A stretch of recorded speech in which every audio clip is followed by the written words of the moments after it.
Hello students, welcome to Clear Physics. तो आज इस वीडियो में हम पैरेलैक्स मेथड के बारे में पढ़ने वाले हैं। पैरेलैक्स एक फिनोमेना है और इसको यूज करते हैं हम लार्ज डिस्टेंसेस, मतलब कि अर्थ से किसी प्लेनेट का या अर्थ से किसी दूर स्टार का डिस्टेंस अगर हमको मेजर करना है तो हम पैरेलैक्स मेथड को यूज करते हैं।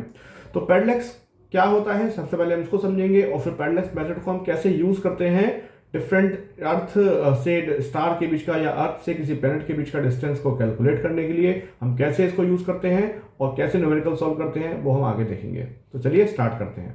तो सबसे पहले हम देखते हैं कि एक्चुअली पैरेलैक्स होता क्या है। तो पैरेलैक्स जो है वो एक फिनोमेना है। इसकी डेफिनेशन क्या होगी कि अगर हम किसी एक ऑब्जेक्ट को किसी दो लोकेशन से हम देखते हैं, तो जब भी हम किसी ऑब्जेक्ट को दो लोकेशन से देखेंगे तो उसकी जो पोजीशन है वो हमको स्लाइटली चेंज दिखाई देगी। Okay, whenever we see an object from two different location, then we see a slight difference in the position of that object. This phenomena is called parallax. Simple भाषा में अगर हम इसको देखें तो अगर आप इसको प्रैक्टिकली देखना चाहें तो अगर आप अपने हाथ में एक पेन लेंगे और इस पेन को आप किसी बैकग्राउंड के रेस्पेक्ट में, मतलब जो भी आपके पीछे वॉल है उसके रेस्पेक्ट में देखेंगे और आप अपनी एक आंख को क्लोज करके अगर इसको देखें और फिर इस आंख को ओपन करके सेकंड आंख को आप क्लोज करके देखें, तो आप देखेंगे कि अगर आप बार बार ऐसा करेंगे तो आपको लगेगा कि इस पेन की या जो भी आपके ऑब्जेक्ट हाथ में है उसकी पोजीशन में कुछ थोड़ा सा चेंज हो रहा है, स्लाइटली वो आपको लेफ्ट राइट में दिखाई दे रही है। ओके, तो ये जो फिनोमेना होता है इसी को हम पैरेलैक्स बोलते हैं और इसी फिनोमेना को यूज करके, पैरेलैक्स मेथड को यूज करके हम अर्थ से किसी प्लेनेट का या अर्थ से किसी स्टार का डिस्टेंस कैलकुलेट कर सकते हैं। ओके, अब हम देखते हैं कि कैसे हम कैलकुलेट कर सकते हैं और क्या क्या इसमें आपके टर्म्स होते हैं।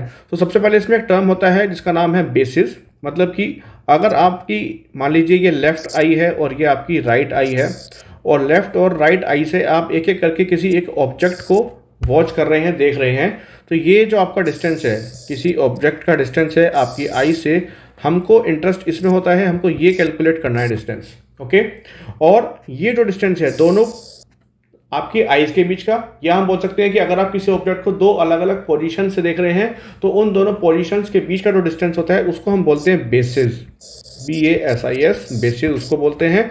एंड ये जो एंगल आपका यहाँ पर बनता है, मतलब कि जो भी दो आपकी पोजीशंस हैं जहाँ से आप उस ऑब्जेक्ट को देख रहे हैं, या फिर अगर आप आँख की बात करें, अपनी लेफ्ट और राइट आई से हम देख रहे हैं, तो दोनों आपकी जो आईज हैं जो एंगल सबटेंड कर रही है यहाँ पर, थीटा एंगल सबटेंड कर रही है इस पोजीशन पर, इस ऑब्जेक्ट पर, तो ये जो एंगल होता है इसको हम बोलते हैं पैरेलैक्स एंगल, पैरेलैक्स एंगल या पैरेलैक्टिक एंगल इसको हम बोलते हैं। और इसी को यूज करके हम जो डिस्टेंस हमको कैलकुलेट करना है यहाँ से लेके यहाँ तक का, L से लेके O तक का, वो हम निकाल सकते हैं। कैसे निकाल सकते हैं? हम सिंपली फॉर्मूला यूज करेंगे, theta is equals to L/R, मतलब कि theta is equals to this basis, इसको हम अगर मैं स्मॉल b से डिनोट कर देता हूँ तो B upon R is LO। Okay, तो यहाँ पर हमको LO डिस्टेंस कैलकुलेट करना है, so LO is equals to B upon theta. तो अगर हमको ये डिस्टेंस पता है बेसिस का और अगर हमको ये थीटा पैरेलैक्स एंगल पता है तो हम ये LO डिस्टेंस जो है वो कैलकुलेट कर सकते हैं। ओके, सो ये तो हुआ सिंपल पैरेलैक्स। अब इस पैरेलैक्स मेथड को हम कैसे यूज करेंगे for calculating the distance between earth and stars. Okay, so आगे देखते हैं।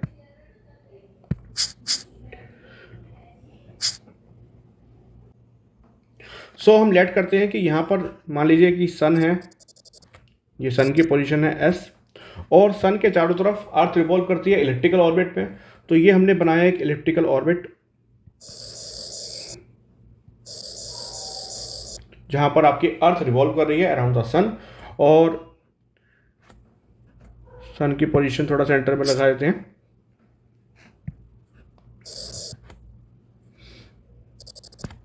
And this is the position of earth A and B। A position है अभी अर्थ की, और 6 मंथ बाद अर्थ जो होगी अपनी पोजीशन डायमेट्रिकली अपोजिट कर लेगी, तो this is the position of earth after 6 month B।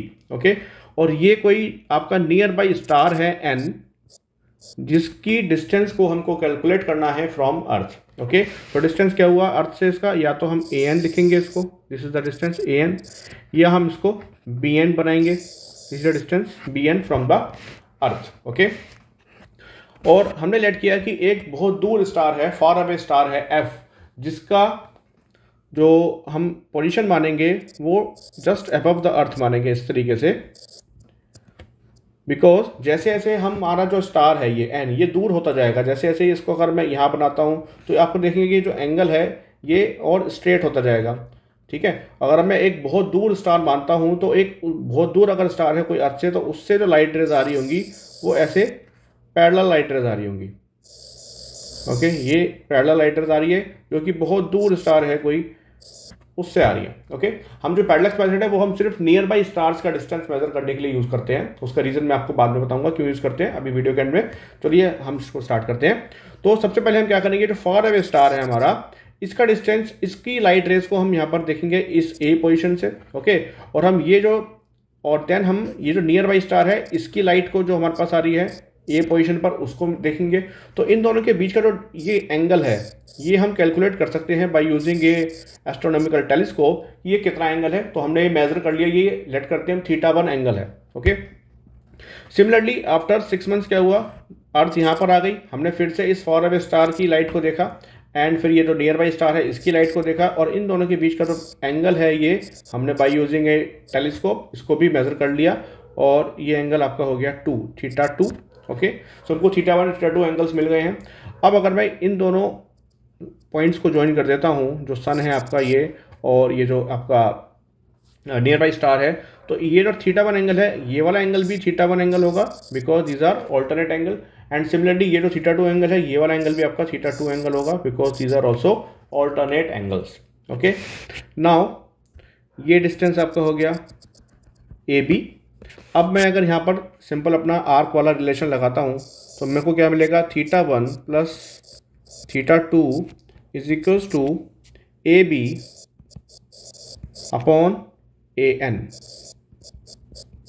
Okay, θ1 plus θ2 is equals to A B upon A N, मेरे को रिलेशन मिल गया। एंड ए बी को मैं लिख सकता हूँ 2as upon A N is equals to θ1 plus θ2। And मेरे को क्या निकालना है यहाँ पर, मैं इंटरेस्टेड हूँ ए एन निकालने में, जो कि डिस्टेंस है नियर बाई स्टार का from earth. So A N is equals to, we get 2as upon θ1 plus θ2। So ये हमारा फॉर्मूला काम आएगा for calculating the distance of nearby star N from earth. Okay, अब ये जो as है इसको भी हम कैसे ब्रेक कर सकते हैं, क्या वैल्यू पुट कर सकते हैं इसकी। सो as हो गया distance of sun from earth. Okay, as is the distance of sun from earth, जो कि क्या होता है, वो होता है एस्ट्रोनॉमिकल यूनिट के बराबर। ओके, 1 AU होता है 1.5 इंटू 10⁻11 मीटर्स। सो अगर मैं इसका वैल्यू यहाँ पर पुट कर देता हूँ तो मेरे को मिल जाएगा an is equals to 3 into 10⁻11 metre upon θ1 plus θ2। So this is the final formula which will be used for calculating the distance between Earth and the star. Okay? अब बात आती है कि हमने अभी बात की थी कि हम इस मेथड को सिर्फ नियर बाई स्टार का डिस्टेंस मेजर करने के लिए यूज करते हैं। जो दूर के स्टार्स है, फार अवे स्टार्स है, उसका डिस्टेंस हम मेजर करने के लिए इसको यूज नहीं कर सकते। तो यस, ये एक लिमिटेशन है इस मेथड की, कि अगर हम बहुत दूर के स्टार का डिस्टेंस मेजर करेंगे तो क्या होगा, जैसे जैसे मैं इस पॉइंट को, इस स्टार को दूर लेता रहूंगा, वैसे वैसे क्या होगा, ये जो आपका एंगल बनेगा यहाँ पर, ये θ1 एंड दिस इज θ2, ये जो एंगल बनेगा ये बहुत ही छोटा होता जाएगा। ओके, और अगर बहुत ज़्यादा दूर स्टार है तो ये एंगल बहुत ही ज़्यादा छोटा बनेगा। जिस एंगल को मेजर कर पाना फ्रॉम अर्थ वो बहुत डिफिकल्ट हो जाएगा, जिसके लिए आपको बहुत ही ज़्यादा एक्यूरेट इंस्ट्रूमेंट्स की ज़रूरत पड़ेगी। और अगर आपके इंस्ट्रूमेंट इतने ज़्यादा एक्यूरेट नहीं है तो ये जो एंगल आप कैलकुलेट करेंगे बहुत छोटा एंगल होगा, जिसको कैलकुलेट करने में कुछ एरर हो सकते हैं। और अगर इसके कैलकुलेट करने में एरर्स हैं तो आपको जो फाइनल डिस्टेंस मिलेगा स्टार का अर्थ से वो भी सही नहीं आएगा, उसकी वैल्यू में भी आपको एरर मिलेगा। ओके, तो इसलिए इस मेथड को हम सिर्फ जो नियर बाई स्टार्स हैं अर्थ के, अप टू 100 लाइट ईयर्स तक के जो स्टार्स हैं उनका डिस्टेंस मेजर करने के लिए ही हम इस मेथड को यूज करते हैं। उसके अबव को हम इस मेथड से मेजर नहीं करते हैं। ओके, सो अगर आपको मेथड अच्छे से समझ आया है, पैरेलक्स आपको क्या होता है समझ आया अच्छे से, तो प्लीज वीडियो को लाइक कीजिए, चैनल को सब्सक्राइब कीजिए और वीडियो को शेयर कीजिए। Thank you.